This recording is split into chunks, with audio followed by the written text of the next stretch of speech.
Friends, hi friends, ನಾನು ನವೀನ್ ಮಾತಾಡ್ತಾ ಇದ್ದೀನಿ. ಫ್ರೆಂಡ್ಸ್, ಇವತ್ತು ಹೊಸಕೋಟೆ ತಾಲೂಕು ತಾವರೆಕೆರೆ ಗ್ರಾಮ ಅಂಗಾಳ ಪರಮೇಶ್ವರಿ ಅಂತ ಹೇಳಿ ಹೊಸದಾಗಿ ನೂತನವಾಗಿ ನಿರ್ಮಿಸಿರುವಂತ ದೇವಸ್ಥಾನ. ಇದು ತುಂಬಾ ಅದ್ಭುತಗಳು ಈ ದೇವಸ್ಥಾನಕ್ಕೆ ಬಂದ ಮೇಲೆ ತುಂಬಾ ಜನಕ್ಕೆ ಆಗ್ತಿದೆ. ದಯವಿಟ್ಟು ಈ ನಮ್ಮ ಕರ್ನಾಟಕದ ಜನತೆ ಈ ವಿಡಿಯೋ ನೋಡ್ತಾ ಇರೋಂಥ ಪ್ರತಿಯೊಬ್ಬ ಯಾರೇ ನೋಡ್ತಾ ಇರ್ಲಿ, ಅಂಗಾಳ ಪರಮೇಶ್ವರಮ್ಮನ ಡೈರೆಕ್ಟ್ ಆಗಿ ನೀವು ನೋಡ್ತಾ ಇದ್ದೀರಾ. ಈ ವಿಡಿಯೋ ನೋಡ್ತಾ ಇರುವಂತ ಯಾರೇ ಆಗ್ಲಿ, ಒಮ್ಮೆ ಈ ನಮ್ಮ ದೇವಸ್ಥಾನಕ್ಕೆ, ಈ ತಾವರೆಕೆರೆ ಅಂತ ಗ್ರಾಮ, ಈ ಅಂಗಾಳ ಪರಮೇಶ್ವರಿ ಈ ದೇವಸ್ಥಾನಕ್ಕೆ ಪ್ರತಿಯೊಬ್ರು ವಿಡಿಯೋ ನೋಡ್ತಾ ಇರುವಂತ ಪ್ರತಿಯೊಬ್ರು ಬರಬೇಕು.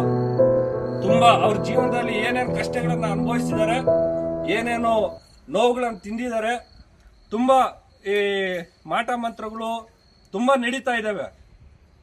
ಆ ಮೂಢನಂಬಿಕೆಯಿಂದ ಆ ಒಂದು ಇದರಿಂದ ಹೊರಗಡೆ ಬರಬೇಕಾದ್ರೆ ಈ ಜೀವನದಲ್ಲಿ ನೀವು ಯಾರು ನೋವನ್ನು ಅನುಭವಿಸಿದಿರಾ, ಯಾರು ಕಷ್ಟಕ್ಕೆ ಸಿಕ್ಕಾಕೊಂಡಿದ್ದೀರಾ ಅಂತವರು ಈ ಸಾಕ್ಷಾತ್ ನಮ್ಮ ಅಂಗಾಳ ಪರಮೇಶ್ವರಿ ಅಮ್ಮನವರ ದೇವಸ್ಥಾನಕ್ಕೆ ದಯವಿಟ್ಟು ಒಮ್ಮೆ ನೀವು ಬರಲೇಬೇಕು.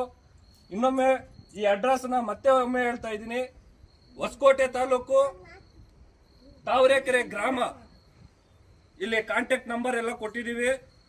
ನಿಮಗೆ ಏನೇ ಕಷ್ಟ ಇದ್ರು, ನಿಮ್ಮ ಮನೆಯಲ್ಲಿ ಏನೇ ಸಮಸ್ಯೆ ಇದ್ರು, ಮಕ್ಕಳಾಗದೇ ಇರುವಂತವ್ರು, ಮದುವೆ ಆಗದೇ ಇರುವಂತವ್ರು, ತುಂಬಾ ದಿನಗಳಿಂದ ನೋವನ್ನು ಅನುಭವಿಸಿರುವಂತವ್ರು, ಈ ಒಂದು ದೇವಸ್ಥಾನಕ್ಕೆ ನೀವು ಖಂಡಿತ ಬರ್ರಿ. ನಾವು ನಿಮ್ಮ ಜೊತೆ ನಾವು ಇರ್ತೀವಿ. ಇಲ್ಲಿ ನೋಡ್ತಾ ಇದ್ದೀರಾ ಎಷ್ಟು ಜನ ಇದ್ದಾರೆ ಅಂತ. ಇವರೆಲ್ಲ ಈ ಅಮ್ಮನವರಿಗೆ ಅವರವರ ನೋವುಗಳನ್ನ ಹೇಳಲಿಕ್ಕೆ ಇಷ್ಟು ದೂರ ಬಂದಿದ್ದಾರೆ. ನಾವು ಚಿಕ್ಕಬಳ್ಳಾಪುರದಿಂದ ಇಲ್ಲಿಗೆ ಬಂದಿದ್ದೀವಿ. ಅಮ್ಮನವರು ನಾವು ಕಣ್ಣಾರೆ ಅದ್ಭುತಗಳನ್ನ ನಾವು ನೋಡ್ತಾ ಇದ್ದೀವಿ.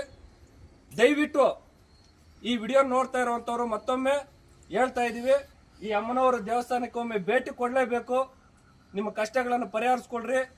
ಈ ನೂತನ ವರ್ಷದಲ್ಲಿ ನಾವು ನಿಮಗೋಸ್ಕರ ಈ ವಿಡಿಯೋನ ಮಾಡ್ತಾ ಇದ್ದೀವಿ. ದಯವಿಟ್ಟು ಒಮ್ಮೆ ಈ ದೇವಸ್ಥಾನಕ್ಕೆ ನೀವು ಬರಲೇಬೇಕಂತೇಳಿ ಈ ನನ್ನ ಮಾತು ಮುಗಿಸ್ತಾ ಇದ್ದೀನಿ. ಜೈ ಹಿಂದ್, ಜೈ ಕರ್ನಾಟಕ.